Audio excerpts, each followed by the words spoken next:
राधा, आज दूध थोड़ा ज्यादा निकला है। पास वाली बूढ़ी माँ है ना लक्ष्मी, उसको भी एक कटोरी दूध दे आना। बेचारी की तबीयत ठीक नहीं रहती है कभी। आप सबके बारे में कितना सोचते हो श्याम, भगवान सब देख रहा है। आप जो करते हो उसका फल तो जरूर मिलेगा एक दिन।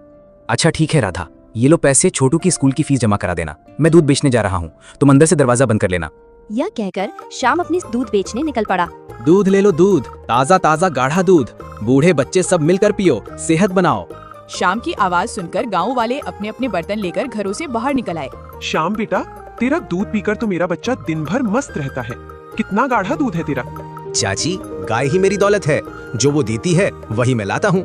ना एक बूंद पानी, ना मिलावट। श्याम, मुझे भी 1 किलो दूध दे देना। गर्मी का मौसम आ गया है, अब दही जमाना शुरू करेंगे।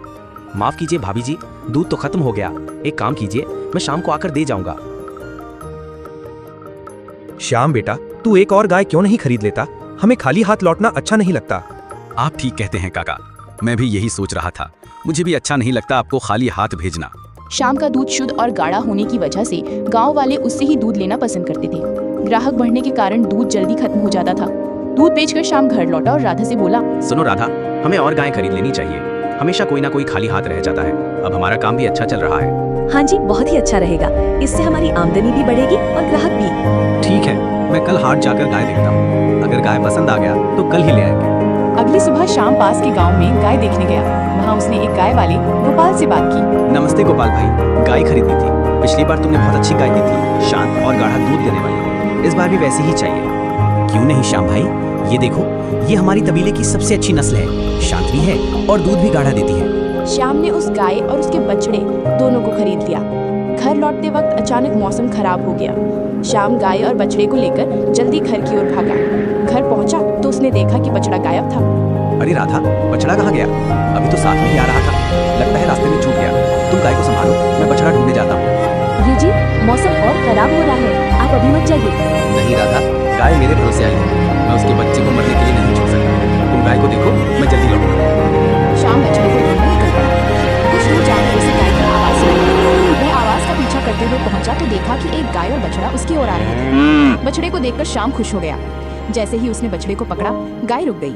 लगता है तुम भी अपने बछड़े की तरह खो गई हो। चलो मेरे साथ। ये क्या जी, आप बछड़ा लाने गए थे और साथ में गाय भी ले आए? जंगल में ये गाय हमारे बछड़े के साथ आ रही थी। इसने हमारे बछड़े की रक्षा की, तो इसकी रक्षा करना भी हमारा कर्तव्य है। मैं कल कोतवाल को इसके बारे में बता दूंगा। कोई मालिक होगा तो लेने आ जाएगा।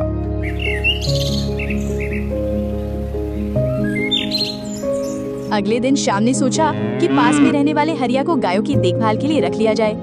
हरिया पहले से काम मांग रहा था। श्याम और हरिया मिलकर गायों का दूध निकालने लगे। श्याम ने हरिया से कहा, अरे हरिया, बछड़े को उसकी माँ के पास थोड़ी देर छोड़ दो, उसका पेट भर जाएगा। आज सबको दूध मिलेगा। बहुत सारा दूध लाया हूँ, कोई खाली हाथ नहीं जाएगा। क्या बात है श्याम, कोई जादू हो गया क्या? कोई जादू नहीं काका, मैंने एक और गाय खरीद ली है। अब जितना मन हो दूध ले लो। उस दिन भी सारा दूध बिक गया। गांव में एक और दूध वाला था जो श्याम का दूध बिकता हुआ देखकर जलता था, बेईमान था और दूध में पानी मिलाता था। इसलिए गांव वाले उससे दूध नहीं लेते थे। वह सोचने लगा, जब तक श्याम दूध बेचेगा कोई मुझसे दूध नहीं खरीदेगा। मुझे इसका कुछ करना होगा। एक दिन श्याम घर लौटा तो देखा कि बछड़ा उस जंगल वाली गाय का दूध पी रहा था। लगता है हरिया बछड़े को बांधना भूल गया। इस गाय का बछड़ा हाल ही में हुआ होगा। तभी गांव का सेठ रघु आया और बोला, श्याम, मुझे 1 किलो दूध दे दे, मेहमान आए हैं, चाय बनानी है। सेठ जी, दूध तो बिक गया, लेकिन फिर भी देखता हूँ, इस गाय से थोड़ा निकल जाए तो दे दूंगा। श्याम ने जैसे ही उसने दूध निकालना शुरू किया, गाय से अपने आप दूध बहने लगा। बाल्टी भर गई। श्याम हैरान था। उसने कहा, बंद हो जा, और दूध रुक गया। फिर उसने कोशिश की, दूध फिर बहने लगा। राधा, ये देखो, कमाल हो गया। ये गाय चमत्कारी है। मैंने कहा बंद हो जा और दूध रुक गया। ये तो कमाल हो गया राधा। अरे वाह वाह, ये तो कमाल हो गया। ये सब ईश्वर की कृपा है। इसने तूफान में हमारे बछड़े को बचाया और अब इतना दूध दे रही है। लेकिन ये हमारी गाय तो नहीं है, इसका मालिक कभी भी आ सकता है। तब तक इसकी हमें देखभाल करनी चाहिए। श्याम ने दूध निकालना शुरू किया। बर्तन भरते गए। राधा ने कहा, गाय माता रुक जाइए, और गाय रुक गई। क्यों ना हम गांव में दूध की दुकानें खोल लें? इतना दूध तो हम अकेले नहीं बेच सकते। राधा, ये लालच तो नहीं है ना? नहीं तो हम बर्बाद हो जाएंगे। अच्छी तरह से सोच लो राधा। लालच नहीं, समझदारी, ये लक्ष्मी जी का आशीर्वाद है। श्याम ने दूध की दुकानें खोल दी।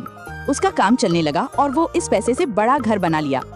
एक दिन वो सोचने लगा, पहले हम साधारण जीवन जीते थे, आज सब इस गाय की वजह से है, लेकिन इसे कोई चुरा ना ले। रात को तबेले में अचानक आग लग गई। गायें चिल्लाने लगी। श्याम और हरिया ने आग बुझाई, लेकिन जब श्याम गायों को दूसरी जगह ले गया तो चमत्कारी गाय गायब थी। वो परेशान हो गया। उसने दुकानें बंद कर दी और गाय ढूंढने निकल पड़ा, लेकिन गाय नहीं मिली।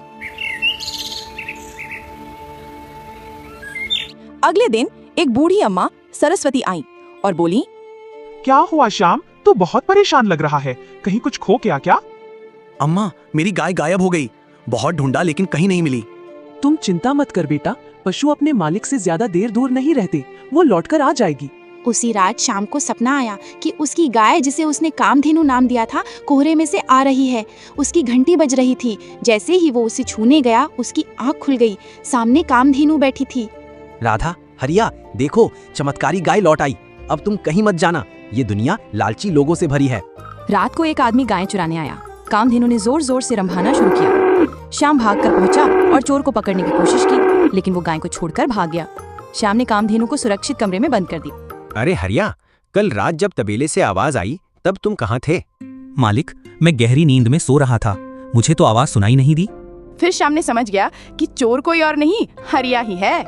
सच सच बताओ हरिया, गाय चोरी तुम ही कर रहा था ना? मालिक, मुझे माफ कर दीजिए, मैंने कर्ज लिया था बहन की शादी के लिए।